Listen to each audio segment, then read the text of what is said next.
What's up, dudes and girls? We have a great exercise tutorial to really help develop the thickness and strength of the upper and middle thigh area. It is the dumbbell leg lifts. Now, this exercise comes straight from our home gym workout plan we just released. Make sure you click the link in our description to find out more. It's a 12-week program that really focuses on very basic and simple movements, but that are excellent to help develop the fundamental strength, but also the great symmetry and aesthetics of your body. And you can use it really anywhere, at a home gym, shop, or a commercial gym too. So make sure you check that out. Now it's time to get to the tutorial. Yeah. Okay, we're ready for the exercise, and it's gonna be a very simple setup, thankfully.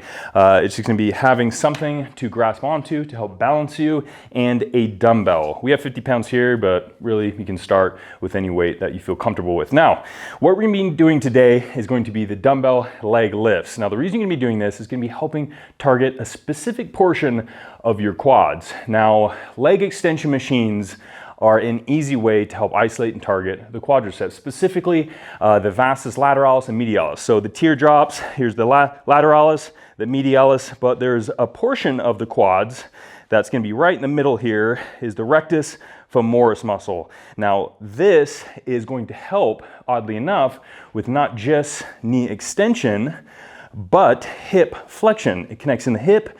It's going to be a pretty decently powerful hip flexor. So you can isolate it by now introducing hip flexion in there. And one way to do that is the weighted or the dumbbell leg lift. So you can just take a dumbbell, a single dumbbell, be resting it right on your knee area here. And you're going to be now flexing in your hip and bring your knee upwards just like so. Very simple and straightforward movement. And that is really going to help target that specific muscle because now you are using it to help flex your hips and bring that knee upwards. So all of a sudden now you don't have to focus on knee extension to help target it. Now you can use hip flexion, which is a bit of an odd thing to think about because not everyone would imagine that you can help target a part of the quadriceps with hip flexion. That's why this is so great because of course the teardrops, the vastus lateralis and medialis, boom, can get a lot of love, not only from knee extension, isolating that movement, or from just squats, from hack squats, anything that incorporates that movement there. So you can kind of have these overdeveloped, but lack a bit of the thickness and strength more in that middle area of the thigh. That's why this particular exercise is so great for that. Now, things to keep in mind in this one, obviously you want to keep a weight that is realistic for you, that you're not, it's not going to break your form, but you don't want to do light because if you're too light, it's not really going to engage the muscle properly. It's not going to force it to really strengthen and grow. So that's going to take some time. That's all individual preference. But some of the things you have to keep in mind as far as form goes is you don't want the weight too far forward on your thigh. You want to really try to keep it just about the knee or right above the knee there. So that way it's going to force you to move that weight properly and engage that muscle. If all of a sudden it's here, it doesn't matter how heavy it is, you're not really gonna have to work much to lift that weight and to flex that hip area.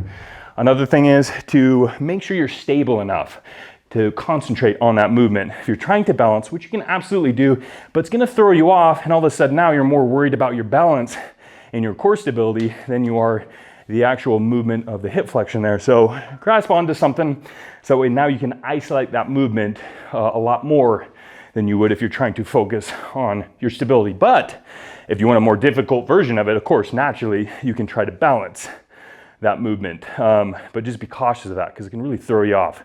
So as simple as this movement is, you do want to keep those kind of things in mind when performing it. And of course, is a unilateral motion. So you'll be performing one side. And once you get down to that side, you're gonna move in on to the next, which is an excellent way to target any weak areas that you might have. So let's say your right leg performs it very easily, you move on to the next, you're struggling quite a bit. So that can tell you that immediately you need to make sure to focus a little bit more on your lacking side there. So that's why unilateral motions can be so important in really any movement to really tell you what you need to focus on. And this one's no different. So Easy movement, easy exercise, a little bit of an odd one, and not everyone would think about, but definitely try it out. And that's why we include these type of movements and exercises in our home gym program that we just released. It's full of these type of things, and that's why we're doing these tutorials, to make sure everyone's clear on how important and great these can be. So make sure you check out that program, really proud of it. Hopefully you enjoyed this tutorial and look for more of them in the future. So have fun with this one and stay buff. Yeah.